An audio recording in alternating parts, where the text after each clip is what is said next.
ay si Tana na lang. Babaeng babae, lagi nakapistis. Ulot to. Eh, di ba may boyfriend yun? Sigurado ka ba dyan? Alam ko na, sino nga yun? Alam mo, pigilan mo nga ako. Arya, alam mo naman yung drama ko sa buhay, di ba? Sila nanay tatay, saan ako maasa? Oh, isipin mo. Kung magpapakasal ako, paano na sila? Eh di mabuti. Mabuti nga pag nag-asawa ko, di may katulong ka na sa pag-aalaga sa kanila. Ang damay pa ako. Ay naku, alam mo, ito lang gagawin ko. Ihahanap kita, yung babae, yung ulilang lubos pa. Pero wala ka nang ibang obligasyong iintindihin. Di ba? Sarap. Ayun. Tay! Ay, naku anak, kawaan ka ng Diyos, anak. Opo. Naku, mabuti at dumating ka na. Bakit Anak, yun yung babong natin. Naku, puro butas. Asikasuhin mo muna. Malapit ng tag-ulan. Naku, sige na. tutulo na naman yan. Sige po na. Pare yan. Kaya lang ng katawan ko. Ako na sana gagawa. Sige po tayo, ako na po. Kaya mo na si Daniel. Tara. Ay, nung ko. Awa. Dahil lang ah. Ayan ka.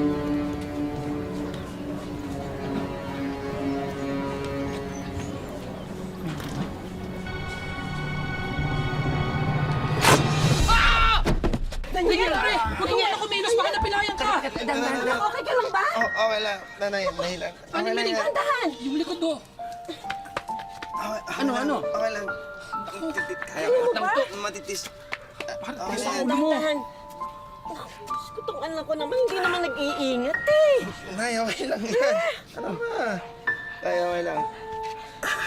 Hindi ka kasi nag-iingat eh. Sige na, pumasok ka na sa loob. Sige. Alisin mo na natuhan ka na ito dito. Sadyang mahirap magkasakit, lalo na kung wala na raw itong pag-asang gumaling. Pero mas magiging masaklap ito kung darating ang araw na wala nang mag-aaruga sa atin. Kanino tayo lalapit at saan na tayo kakapit para ituloy ang buhay. Magandang hapon mga kapuso, ako po si Vicky Morales at ito ang Wish Ko Lang. Gandang umaga. Gandang umaga. Hindi, kuya.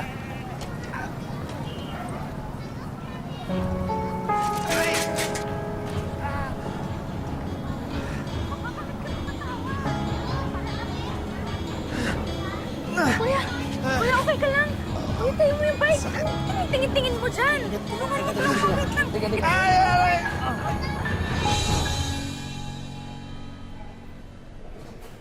Nasaan doktor? Kaya pa sila nagpupunta yung doktor. Nasaan yung doktor? Wala, lamig lang. Baka may ibang pasyente lang na inaasikaso. Si nanay. May makakain ba sila? Good afternoon po, ma'am. Sir, Dok, kailan po ako makaka-uwi? Hinahanap na po ako ng mga magulang ko eh. hindi po ganun kadali yun. Na-damage po yung spinal cord ninyo. Kuya.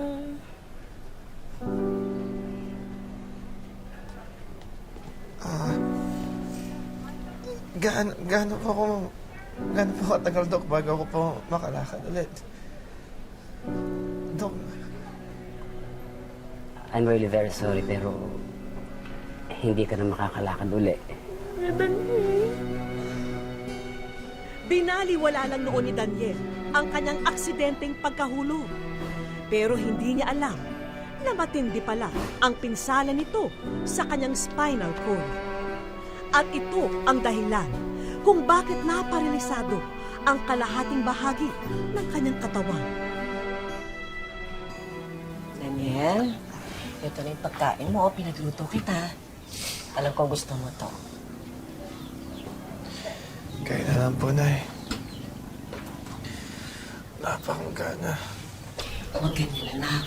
Sige na, pilitin mo kumain.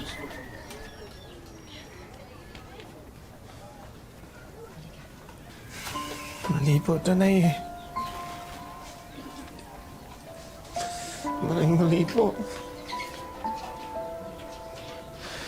Dapat po ako nag-aalaga sa inyo eh. Hindi mo kayo nagsisilbi sa akin. Anak, hindi. Huwag ka mag-isip ng ganyan. Alam mo naman na na. Nice na, Lorna. Hindi pa kayo kinukuha. Di ba alam naman yung balbado na ako? Anak, may sarili ng buhay ang mga kapatid mo. At saka, hirap din sila katulad ng sa atin. Sige na, kumain ka na. Ka na mag-isip. Sige na, kumain ka na.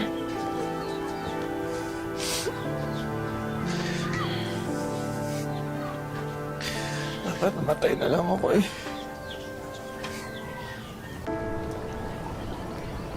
Tay, tingin po ng tubig. Tay?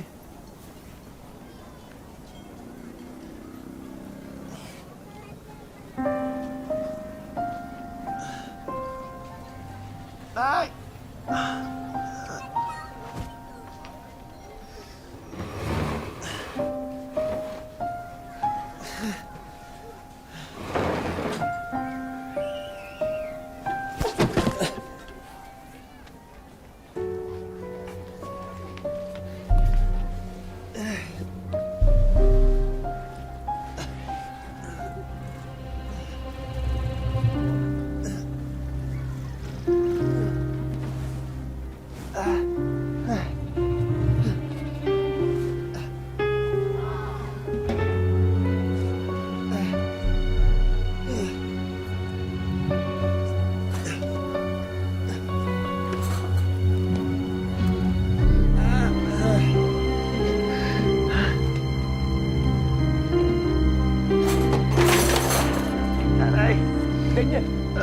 Daniel, ano ba? Diyos ko, anak. Nauuha lang naman. Bakit hindi mo na lang kami tinawag kung may kailangan ka? Ayan, kita mo, munti ka na nabagsakan. Eh kung tinamaan ka ng mga yan, mas malaki pang problema. Ayan. Ano ba kailangan niyo, Kaya anak? tutulungan na kitang bumalik.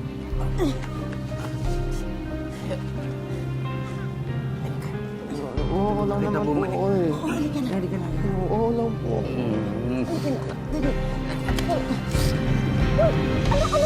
Daniel, Daniel. Bitawan mo yan. Daniel, ano ba? Ano ba, bitawan mo yan?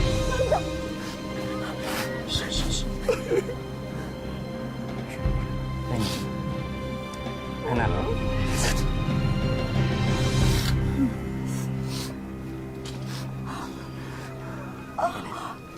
Tato, Halika na. Miling. tato. Miling. Miling. Miling, ano ba? Tato. Teka, sandali. Sandali, anak. Sandali. Tulong, tulong. Tulong. Ako yung bahala. Miling, miling. Tulong. Tulungan niyo kami! Tulong! Ako na ba?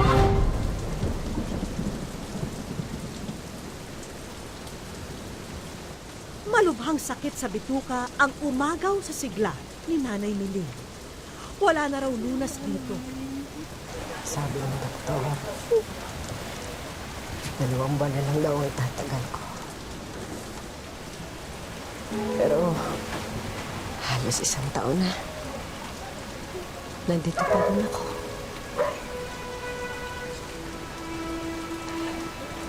Kahit mahirap, nagpapasalamat ako sa Diyos. Dahil nakapiling ko pa kayo hanggang mas matagal. Patawarin niyo ako, anak. Patawarin niyo ako. Hindi ko na kayo mapagsisilbihan ng mas matagal. Huwag kayong mag-alala. Dapat kayong pagkukulang sa akin. Mahal na mahal ko kayo. Mahal na mahal ko kayong lahat.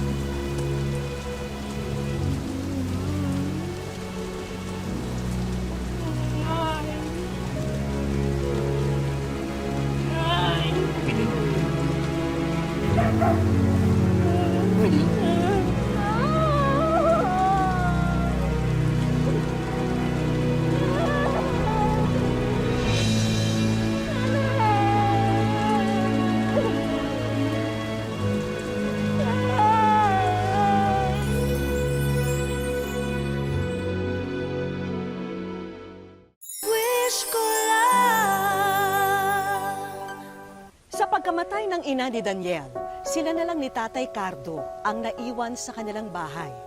Kaya paano na nila aalagaan ang bawat isa? Sino ang kikilos kapag nagsama ang isang baldado at isang nanghihilang matanda?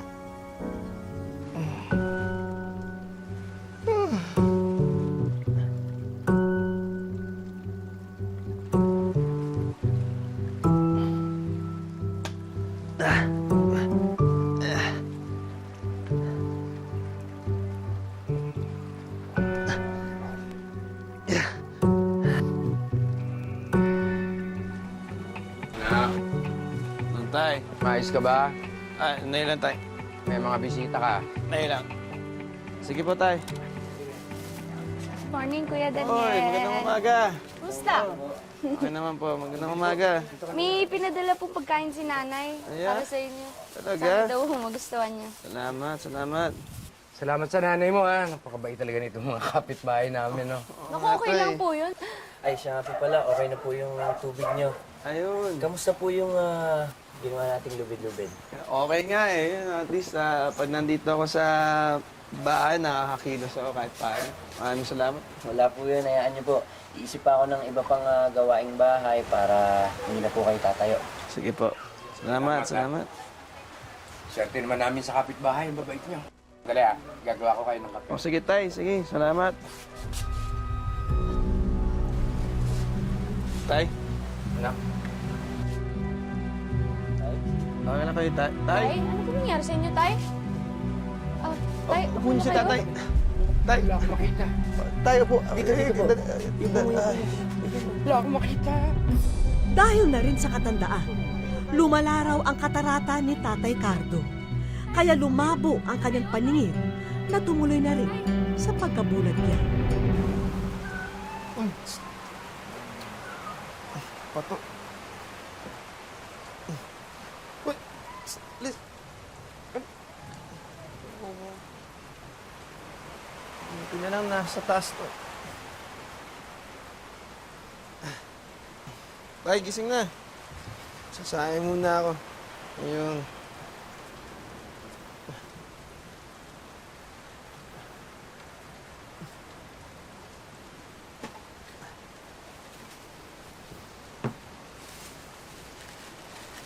Dati-rate, ikaw ang nag-aalaga sa amin ng nanay mo. Tay, lang. Pero nung yung baldado ka, ano na, nag-alaga sa'yo. Ngayon, ulit na naman. Mula nung mabulag ako, ikaw na naman ang nag-aasikaso ng lahat. Hindi ka na nakalaya sa pag-aalaga sa akin. Tay naman. Problema yun. Daniel! Ricardo! Oh, nandito kami. Tuloy, Magandang hapon na, Ricardo. Oh. Pare, pasensya na ha. Medyo nahuli ako eh. Ito naman, oh. Ikaw pa humingi ng pasensya. Ikaw na nga tumutulong sa amin. Natagal lang kasi ako. Paano nagkakagulo sa bayan? Meron daw kasing parating na malakas na bagyo. Ito nga, sama na ng panahon, oh. Bagyo? Bagyo? Oo, malakas nga daw eh. Ang pangalan daw ng bagyo, Bagyong Ondoy. Ay, hindi nagbibiro si Ding, ah. Ang malakas yung ulan. Bagyo. Tay, nasa tayo. Sige na, tay. Kaya ko na. dali. Daniel. Oh, Daniel, yung sahig. Makasya tayong tubig. sige. Tay, mauna na kayo, tay. Ay, hindi kita pwedeng iwan. Mga kapitbahay sa Klolo! Tulong! Tulungan niyo kami!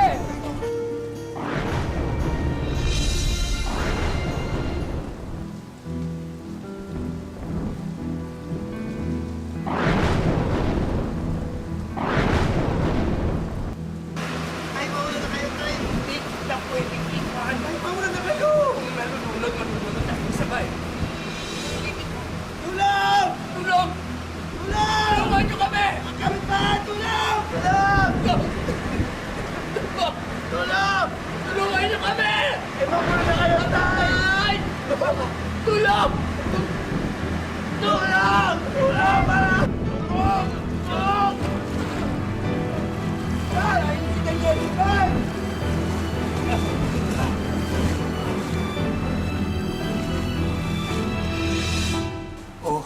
pare, ha?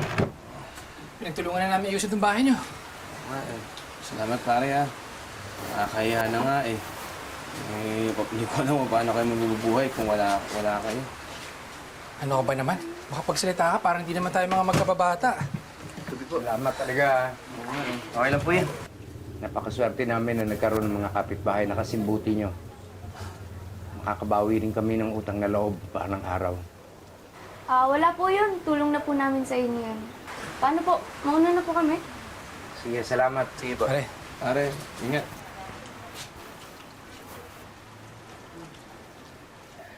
Mabuti na rin siguro nangyari ito nang wala na ang nanay mo, ano?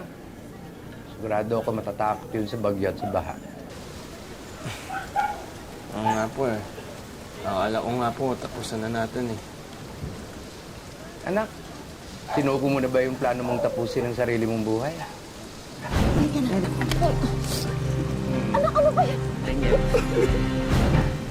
Alam niyo po, Tuwing tinitingnan mo yung matutulis na bagay, alam ko na balak mong tapusin ang buhay mo. pasensya na po tayo. Kasi po pag namatay po ako, wala na po mag-aalala sa inyo. Ako palang nagsilbing bagong misyon ng buhay mo. Ganun ba? Hanggang na nga po tayo. Anak, kaya mo bang ipangako sa akin na kapag wala na ako, hindi mo tatapusin ang buhay mo? Wala naman po kayo magsalita ng ganyan. Pangako mo. Ipangako mo sa akin na gagawin mong bagong misyon na alagaan ang sarili mo. Daniel, buong buhay mo wala kang ginawa kundi mag-alaga ng iba. Sana sarili mo naman ang alagaan mo, ha? Hindi naman kasalanan yun. Anak, hindi mali yun.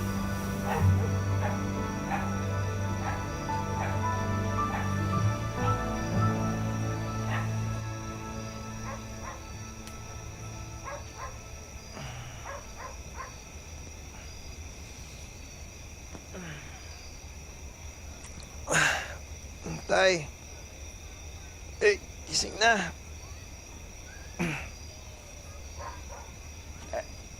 Tay! Gising na!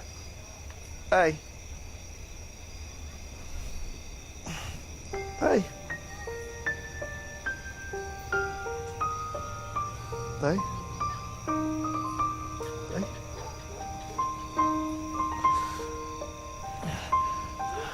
Tay?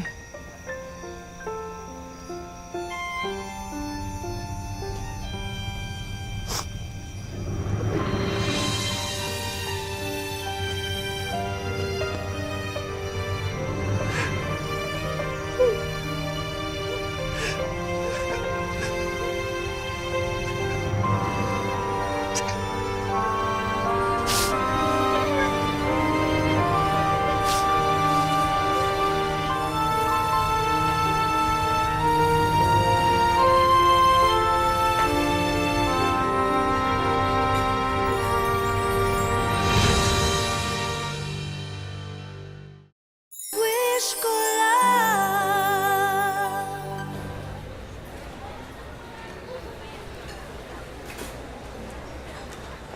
Salamat, Ting, ha. Kayo, saka Tiyang. Sa pag-asikaso sa libing ni tatay. Saka sa pagdala sa akin dito. Hindi ko makakalimutan yung kabaitan ninyo. Daniel naman, para ka namang mamamatay niya kung magsalita ka. Alam mo, pare, huwag kang mawalan ng pag-asa. Hindi matutuwa si Aling Beling at Mangkardo pag ganyan ka. Malay mo, baka dito ka na makita ng bagong dahilan para mabuhay. Oo nga. Kasi nag-iisip siya ng ganyan, di ba? Hi! Kamusta? Ako si Mina. Ako yung mag-aalaga sa'yo habang nandito ka. Okay na po, ako na pong bahala. Sige po. Ingatan na po yan, ha? Mabait po yan. Oo. Daniel, okay ka ba dito? Oo, salamat. Ingat ka, ha? Kayo na pong Huwag bahala kayo kay nang Kuya. bahala. Breakfast time! Oh, kumain ka na! Gusto mo subuan pa kita, no? Bigay mo na lang sa iba yan. Wala akong ganang kumain. Hindi. Hindi pwede. Kailangan mong kumain. Dahil pag nagkasakit ka, hindi ako papayag na magkakasakit ka. Kumain ka na. Problema ko na yon. Ha? Hindi problema ko din yun. Ano mo, huwag ka magpanggap na may pakialam ka sa buhay ko dahil trabaho mo lang to. Daniel, pangit yon sa konsensya ko. Lahat ng tao dito, may pakialam ako.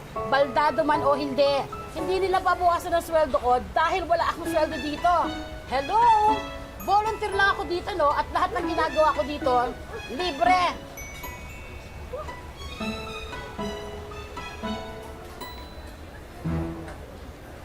Sorry sa sinabi ko, Bakit bang sungit mo?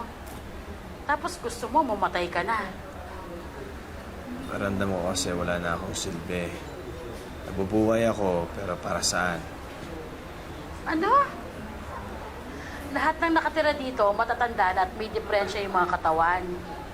Wala na rin silang silbi, ganun ba? Ang ibig sabihin ba doon dapat mamatay na din sila? Hindi yun ang ibig kong sabihin. O anong ibig mong sabihin? Sige nga, ipaintindi mo nga sa akin. Alam mo, madaling magsalita ng ganyan. Kasi malakas ka pa, may silbi ka pa. Hindi mo alam yung pakiramdam na inutil. Makinig ka ha. Alam mo ba kung bakit ako nag-volunteer? Malalaki na yung mga anak ko at may kanya-kanya na silang pamilya. Alam mo ba, Daniel, na buong buhay ko, wala akong ginawa kung hindi alagaan sila. Pero ngayon, hindi na nila ako kailangan Pero ako, imbis na magmukmok, gumawa ako ng paraan. Umanap ako ng paraan na baka pwede ako mag-alaga ng ibang tao. Ikaw ba, nasubukan mo na ba yon?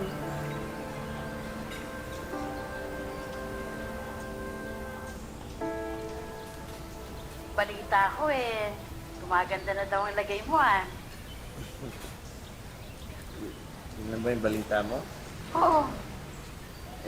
Nakausap ko na yung kaibigan ko, si Ding. Nagpapasudo na ako. Uwi na ako sa bahay namin.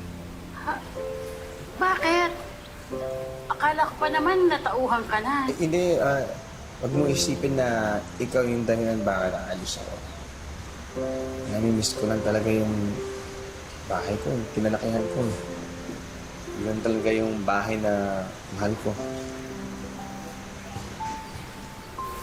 Sige, basta mag-iingat ka ha. Alagaan mo sana yung sarili mo. Ano to? Address?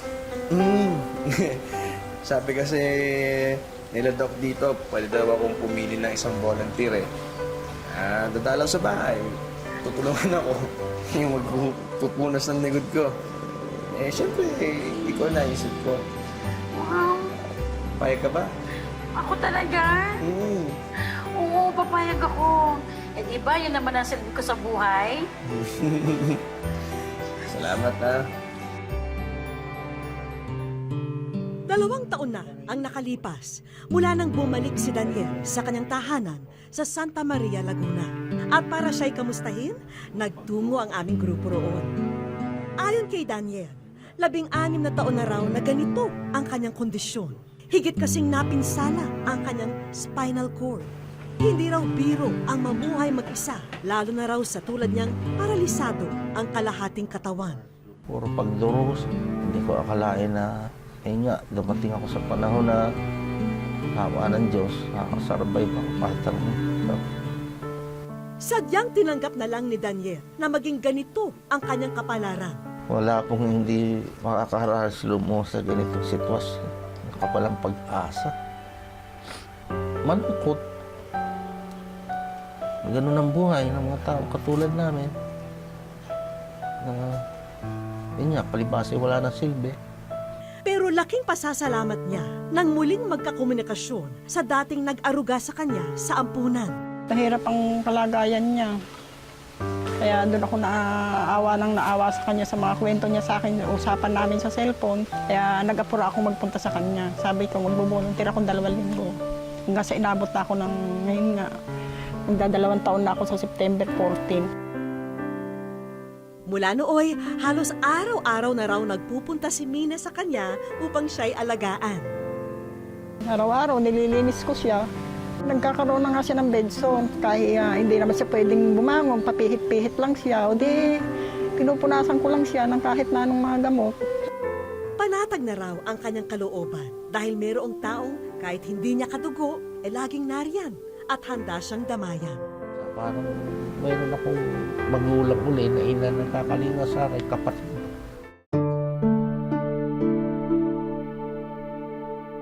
Ang isa pang tao na wala raw sawang tulungan siya, ang matalik na kaibigan na si Brother Ding. Binibigyan naman ako ng pagkakataon ng Panginoon na yun nga, may time na pag malapit yung mission ko dito, nakakapunta ako sa kanya at nadadalaw ko siya. Lahat daw gagawin ni Brother Ding para matulungan si Daniel.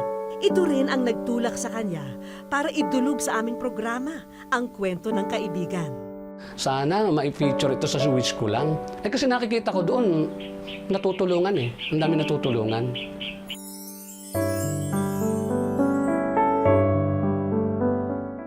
Sa aming pagbabalik. O yan o. Daniel, may kapuso. Para tayo sa wish ko ng mali ko. Wish ko lang. Habang abala si Mina sa pag-aasikaso kay Daniel, natsyempohan namin na paparating si Brother Ding sa kanilang bahay. Daniel! Classmate! Oh, brother Day, halika. Pas pa. Halika, salamat. Salamat. Tinggal akong pagkain. Meron nga pala akong ito. Basahin mo ito ha? May libro raw siyang nais iabot sa kaibigan. Pero secret lang ha, dahil kami talaga ang nagpaabot nito para kay Daniel. Especially for you. Maganda yan. Tingnan mo naman yan. O yan o. Basahin mo. Daniel, pangako. Para sa'yo yan. Ito. Ikaw ay nasa... Ikaw ay nasa... Parang hinihirap mo lang dati sa GMA7. Kaya na yung sa wish ko lang. Ano? GMA. Kapuso. Para tayo sa wish ko ng mali ko. Wish ko lang! Yan na nga yung sabi ko nga sa'yo. Yan na nga. Praise the Lord. Thank you, Lord. Hindi ko... Ay, panalangin matagal na. Parang ginawa. Salamat sa Diyos. Kinutsyaba na rin namin ang ilan sa mga kaibigan nyo upang ihatid ang mga sorpresa.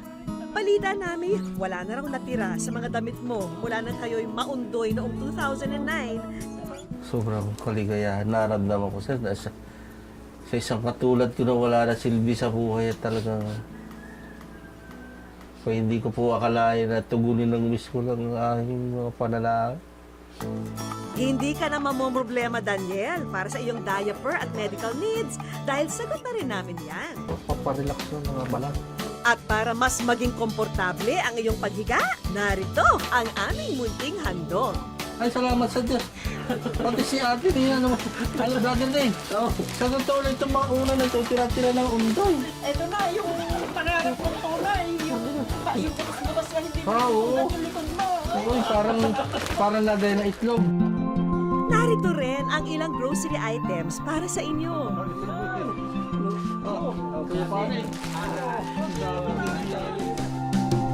May bagong appliances din kaming regalo para sa inyo. Napuno na ng biyaya ng wish ko lang itong aming maliit na bahay. Salamat sa Diyos. Sobrang nagpapasalamat ako sa wish ko lang na kayo ang ginamit ng Panginoon. Ang pangarap mo ring business, eto, at nasa inyo ng harapan. Tignan mo, isa pa bang tigas pa. May timbangan pa. Pagyayamanin namin ito. Iingatan Marunong naman siya. para tumagal. At syempre, para tuloy-tuloy ang pasok ng biyaya sa inyo, may kaloob din na regalo ang isa nating kaibigan. Sinamahan pa namin yan ng medical assistance. Malaking tulong para kay Daniel ito. Maraming salamat po. Thank you.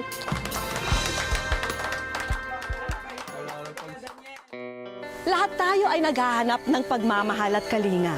At kung gaano natin ito hinahangad, huwag din natin itong ipagkait sa ating kapwa na nangangailangan nito.